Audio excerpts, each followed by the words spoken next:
us than anything Hollywood could conjure. Pain that will never end. We'll put a stop to them together. I and many other. Maxxxine is a film that depicts the sick society of that time, such as oppression, Puritanism, fanaticism, especially violence against women. The film lovingly embraces the ferocity of imperfect women while showing the hypocrisy of extreme conservatism in the past and present. Maxxxine has enough dark humor, vulgar stories, sex, gore, cinephilia, courage, and provocation.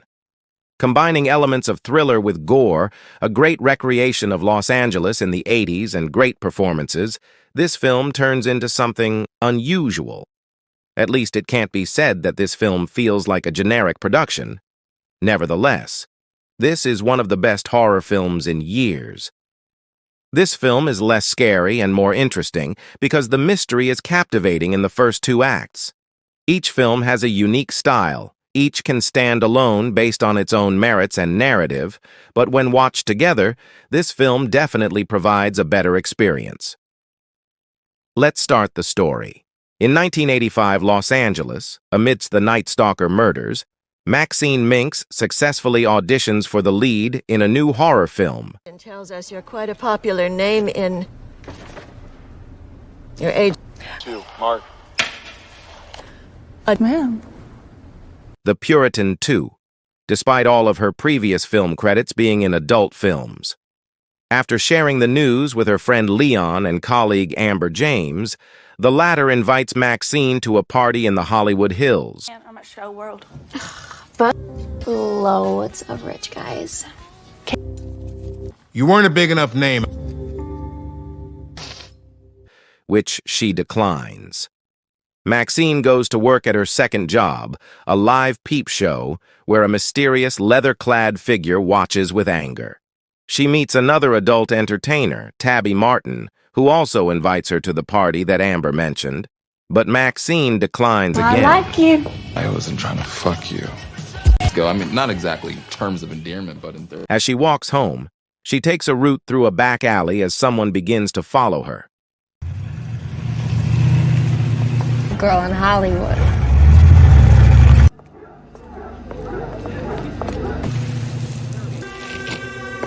All residents to lock the rising Los Angeles.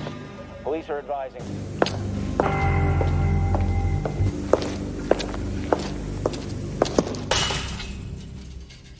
She comes to a gate by the street, which has been chained and locked.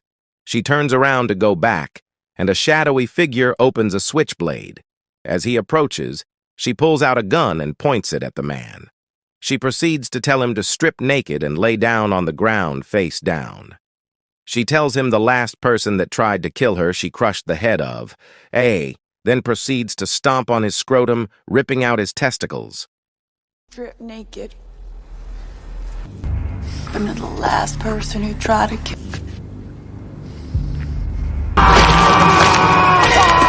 me.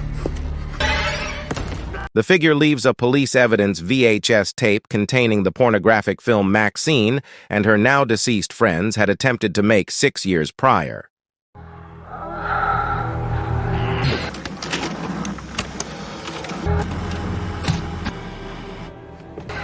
Nothing.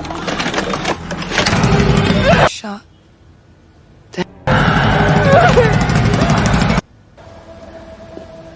Dang. Who shot you? Upon watching it, she asks a confused Leon to find out where it came from. Meanwhile, in the Hollywood Hills, Amber and Tabby are killed and have their bodies branded with satanic symbols. Here. Find yourself right in the way. Maxine is invited to meet with John Labatt, a private investigator who informs her that her previous crimes will be revealed unless she meets with his employer, telling her she must appear at a specific address on Starlight Drive later that night or risk repercussions. LAPD detectives Williams and Torres question Maxine about Tabby and Amber, but she refuses to answer them. She later sees Labatt following her and attacks him, warning him to stay away from her. You know these girls? Amber James, Tabby Martin. Please. Ignoring Labatte's demands, Maxine begins learning the script for The Puritan 2. Elsewhere, Leon is murdered in his video store. In that kind of business no more.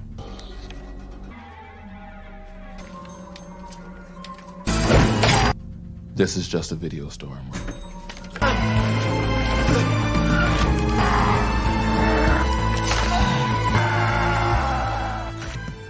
The next day, the detectives attempt to goad Maxine into cooperating with them, but she remains steadfast. Maxine confides in her agent, Teddy Knight, who tells her he could not find anything on Labatte, but agrees to continue helping her nonetheless.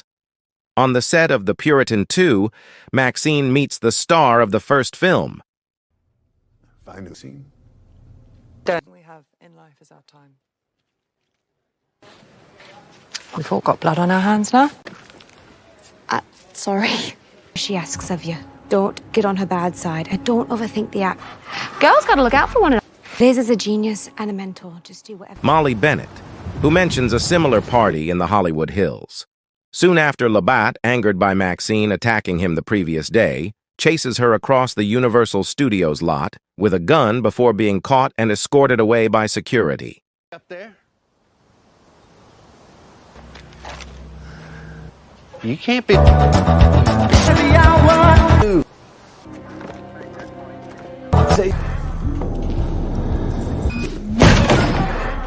I got a reputation. Later that night, Maxine tricks Labatte into following her, during which she, Knight, and her friend Shepard Touré ambush Labatte and subsequently trap him inside of his car to be crushed by a junkyard compressor. Oh, no. I want to die in here. Maxine visits the address Labatte gave her, which leads her to a house in the Hollywood Hills. She finds Molly's dismembered body inside a suitcase. That's my little... It has taken me years to find. And long, darling. And you lost for far too. Out of homes for years now. Well, don't you see? Hollywood violence. And learns the murders have been committed by her estranged father, a televangelist named Ernest Miller, with the assistance of the fundamentalist members of his ministry. Miller reveals he and his followers have been filming the murders to create a snuff film intended to expose Hollywood for what he sees as its sinful and corrupting nature. I'm gonna give you. Thinking he can still save his daughter, Miller has his followers tie Maxine to a tree for an impromptu exorcism, which he also films. Torres and Williams interrupt the ceremony and cause a shootout, killing Miller's cohorts, injuring Miller, and giving Maxine time to free herself before the detectives are mortally wounded while pursuing Miller. Do not re... Where were they when your family members went missing? Expect them? Armed with a shotgun, Maxine eventually confronts her father at the Hollywood sign, but is interrupted by a police helicopter.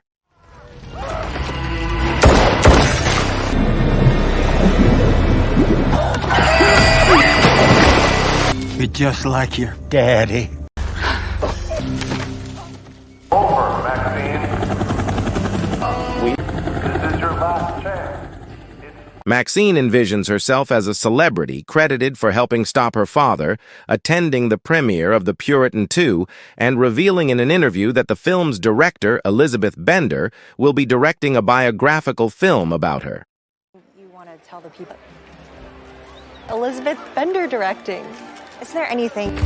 There's a phrase, my daddy. It's hard work.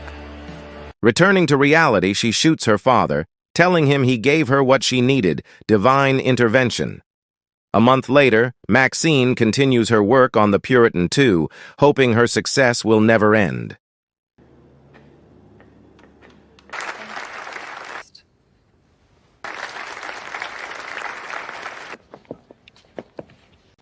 Tragic, really.